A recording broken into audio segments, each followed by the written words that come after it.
Este podcast es presentado por Exdata. ¿Cuáles son los retos o más bien los riesgos que hay al momento de contratar pues energía dentro del mercado o para entrar al mercado eléctrico mayorista? Sí,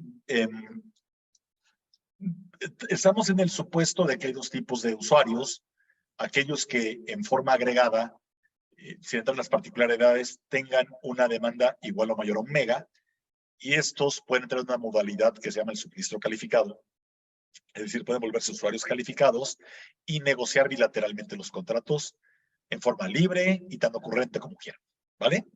Y me refiero a tan ocurrente porque si se ponen muy ocurrentes y quieren pagar con papayas, sandías o piñas, lo pueden hacer. Están en libertad de decidir entre ellos cómo pagar. Y tenemos un suministro eléctrico en el cual hay usuarios básicos que en forma agregada no llegan a este mega de demanda, ¿no? Y que estamos sujetos a una tarifa regulada que nos da el suministrador de servicios básicos, que en este caso el único que lo está llevando a cabo es CFE, suministrador de servicios básicos. Entonces, todos nosotros, los usuarios básicos, los que estamos en ese umbral, ¿no? Abajo del mega, pues es igualito que antes, vas con el suministrador de servicios básicos, contratas suministro eléctrico, es una tarifa regulada y no hay nada que hacer ahí. Para tal efecto, la CRE tiene una metodología tarifaria. Esa metodología tarifaria se basa en los costos de generación y los costos de operación del suministro básico y nos toca la que nos toca, ¿vale? Llega tu recibo y pues págalo. No hay nada que hacer. Ahora, el otro universo que es el mercado calificado, por llamarlo de esta manera, en el cual estos grandes usuarios pueden contratar suministro calificado libremente y aunque, digo, el ejemplo lo quiere ser tan claro como piñas, porque es tan claro como puedo hacer lo que yo quiera, ¿no? Van a negociar en forma bilateral. En este sentido sí hay riesgos de mercado y muy atinado tu comentario, y yo te diría que hay 5 riesgos en los que yo me fijaría principalmente, y voy a agregar un sexto por no dejarlo, porque creo que es importante. Sí, creo que sí vale la pena. A ver, hay 5 riesgos hoy, y son principalmente, uno, riesgos por variaciones en consumo. Es decir, si yo tengo un perfil de consumo de cierta forma, y yo contrato cierta energía, ¿no? Cierto bloque de energía. Digamos que yo consumo regularmente 2 megawatts hora de energía eléctrica. Pero no la consumo siempre lineal, no es uniforme un consumo, ¿no? Hay cambios de turno, cambios de procesos, y digamos que este consumo se le puede ir de 2 a 2.2 a 1.8 y tiene ciertas fluctuaciones. En muchos casos, si no cubro esas fluctuaciones, estoy expuesto a los precios de energía que existan en el mercado y en condiciones de demanda también a los precios de potencia, ¿vale?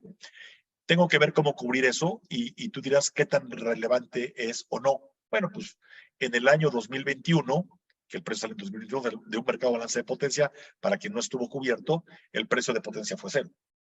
El año siguiente fue de 3 millones.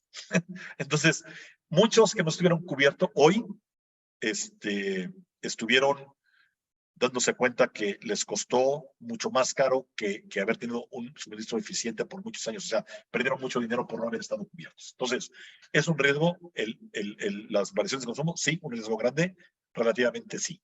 Ahora, hay riesgos, como platicaba yo, esos dos van de alguna manera entrelazados. La exposición a las pérdidas del sistema y exposición a la congestión. Yo platicaba hace rato que el sistema eléctrico tiene muchos nodos de precios. 2.500 nodos de precios. Y sí, ¿qué es congestión? Pues congestión es la diferencia entre los precios que existen entre esos dos nodos y pérdidas, porque un PML, un precio, tiene 3 componentes, que es energía, congestión y pérdidas. El componente de energía es el mismo para todos los precios marginales del sistema.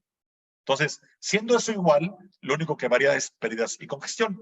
Entonces, a la hora que yo resto un precio del otro, tengo diferencias en pérdidas y en congestión. ¿Y qué riesgo tengo? Pues yo te platicaba el caso de Tlaxcala. Hay islas energéticas. Entonces, imagínate que yo hubiera comprado una, o que me dijeran, yo te voy a suministrar energía eléctrica, pero te pongo, o el precio te lo pongo como referencia en una central eléctrica que está en Sonora, que vale 300 pesos el megawatt hora, y te pongo en ese punto de la escala que se fue a 5,000. Bueno, pues tú vas a pagar lo que costara la energía eléctrica más la diferencia en esos puntos, 5,000 menos 300. pues ibas a pagar 4,700 por congestión más tu precio de energía. Se volvía una locura. Y hoy, en la situación actual en México que están haciendo islas eléctricas, es de muy alto riesgo estar expuesto a pérdidas y congestión, ¿vale? Otro caso, y ya esto ocurrió en el año 2021, y de alguna manera relativa entre el mes de abril y el mes de noviembre del año pasado, es la exposición a los precios de los combustibles. Particularmente, y por volumen que hoy en día se tiene en la generación, el gas natural, ¿vale? Entonces, si yo tengo un contrato de suministro que está ligado a lo que ocurra con el gas natural, pues me va a pasar en mi precio lo que le pasa al índice al cual esté ligado de gas natural. Ejemplo, el gas natural, y si tú te vas a los principales índices, al Henry Hub, al Houston Ship Channel, etcétera, Paso San Juan, prácticamente todos se movieron de $3 a $9 entre abril y noviembre, yendo a picos y valles en algunos días, en los meses, pero vámonos a los límites más o menos máximos que se tuvieron. De 3 a 9 se triplicó. Entonces, si tú tenías un precio que la energía te salía en 500, 600 pesos, cuando el gas estaba a 3, y de pronto se fue a 9, pues ese precio que te salía en 500 pesos, de pronto se te fue a 1,500 pesos, ¿no? O más. Entonces, hay que ver cómo cubrir ese riesgo.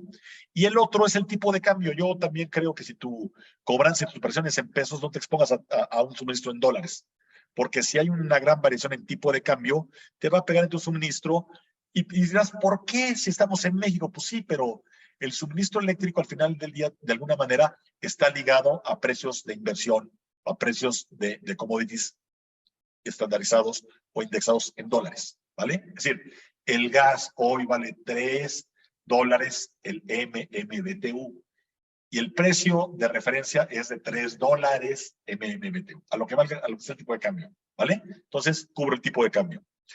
El último, que si bien no es un riesgo tan de mercado, hemos visto, y tengan mucho cuidado porque hemos visto muchos contratos que te dicen, yo te vendo la energía voy a poner un ejemplo, 700 pesos, el megawatt hora. Y ese es el costo de la energía en el bloque. Acuérdense que el suministro eléctrico es la provisión de energía más productos asociados, no nada más es la energía. Es energía, potencia, sales, servicios conexos y una gran cantidad de cosas más, ¿vale?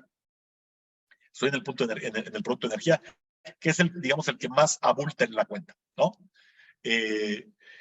Yo te vendo la energía en 700 pesos, pero ese valor lo pongo como referencia a 2017 y cuando empieza tu suministro, te lo actualizo.